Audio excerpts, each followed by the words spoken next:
नमस्कार दोस्तों, मैं चंदन कुमार, आपका अपना यूट्यूब चैनल सरल ज्ञान में फिर से स्वागत है। दोस्तों आइए आज हम लोग पढ़ेंगे हिंदी विषय से संबंधित एक ऐसा प्रकरण, एक ऐसा टॉपिक जो कि माध्यमिक विद्यालय से लेकर यहाँ तक कि सभी प्रतियोगिता परीक्षा में इससे संबंधित प्रश्न आते हैं। तो दोस्तों उस टॉपिक का, उस प्रकरण का नाम है संधि।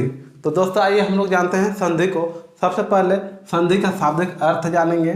तो संधि दो शब्दों से मिलकर बना है, सम जोड़ धी, जिसका अर्थ होता है मेल, मित्रता, समझौता, रिश्ता,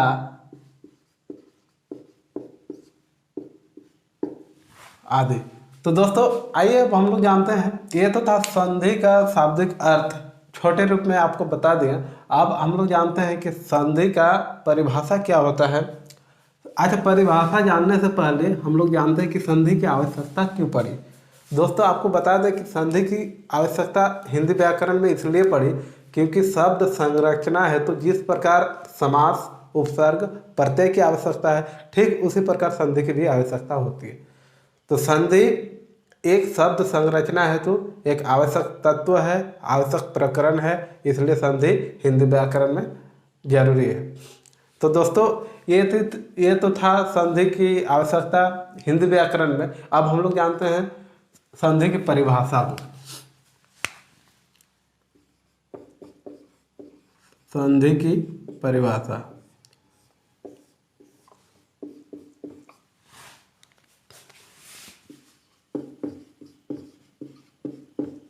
दो वर्णों के योग से होने वाला बदलाव संधि कहलाता है।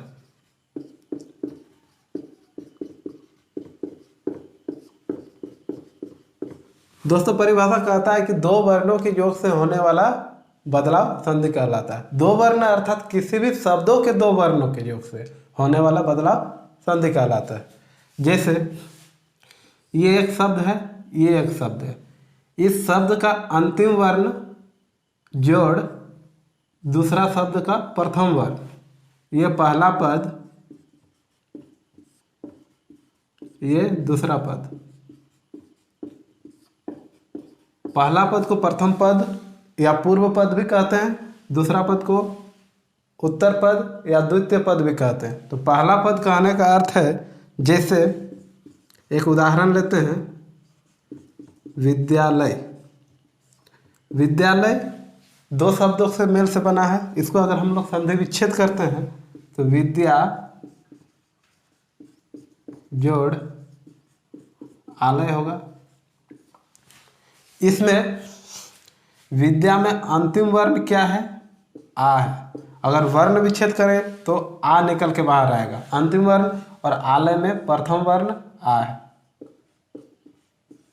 दोनों मिलकर एक आकार का निर्माण किया है जिससे विद्यालय कहा जाता है, और दोनों मिलकर विद्यालय का निर्माण किया है।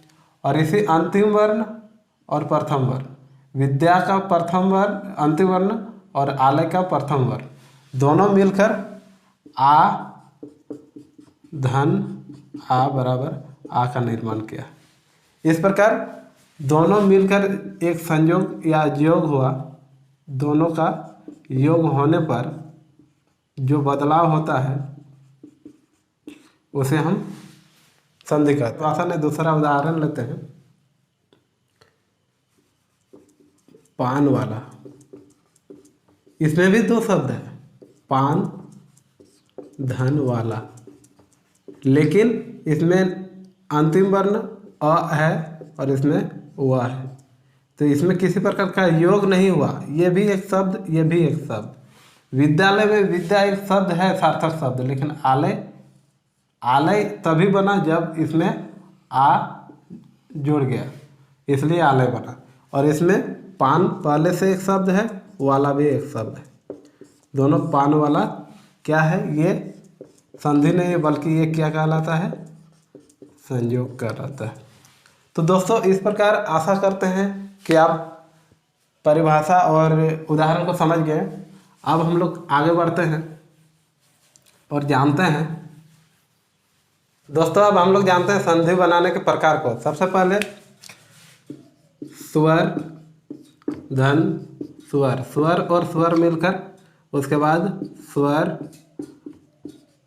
और व्यंजन मिलकर, फिर व्यंजन और स्वर मिलकर, फिर व्यंजन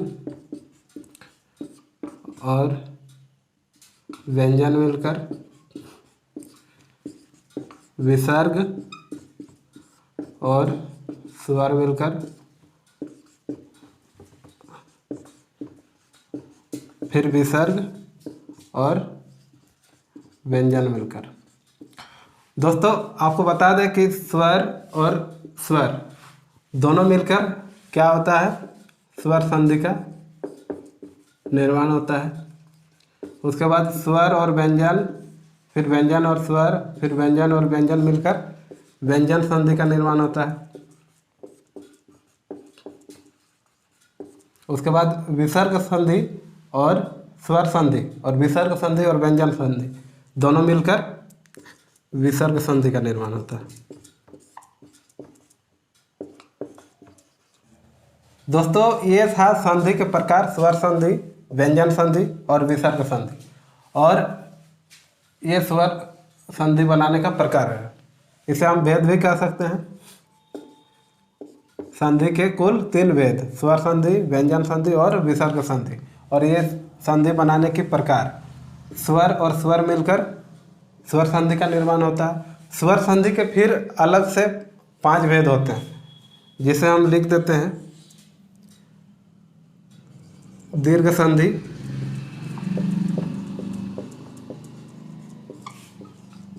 दूसरा है गुण संधि, तीसरा है वृद्धि संधि,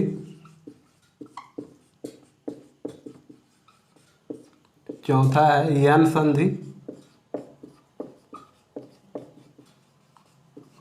और अंतिम यानी 5वां है अयादि संधि।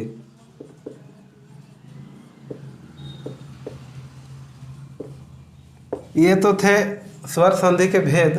दोस्तों आपको ये याद रखने का एक फार्मूला, अगर आप कह सकते हैं कि स्वर संधि से मिलकर बनता है, स्वर संधि व्यंजन से मिलकर बनता है, व्यंजन और स्वर मिलकर व्यंजन संधि बनता है, व्यंजन और व्यंजन मिलकर व्यंजन संधि बनता है, विसर्ग संधि और स्वर संधि मिलकर विसर्ग संधि बनता है, विसर्ग और व्यंजन मिलकर विसर्ग संधि बनता है। तो इसे हम याद कैसे रखेंगे कि स्वर और स्वर 2 बार, व्यंजन और व्यंजन 2 बार, और विसर्ग और विसर्ग 2 बार, और इधर एक बार स्वर, एक बार व्यंजन, एक बार स्वर, एक बार व्यंजन, एक बार स्वर, एक बार व्यंजन। इस तरह करके आप लिख के इसको आसानी से याद कर सकते हैं। तो दोस्तों इसके बाद आगे के वीडियो में हम लोग पढ़ेंगे दीर्घ संधि। दीर्घ संधि क्या होता है, दीर्घ संधि को विस्तार पूर्वक जानेंगे। तब तक के लिए मैं आपसे विदा लेता हूँ। धन्यवाद, थैंक यू, जय हिंद।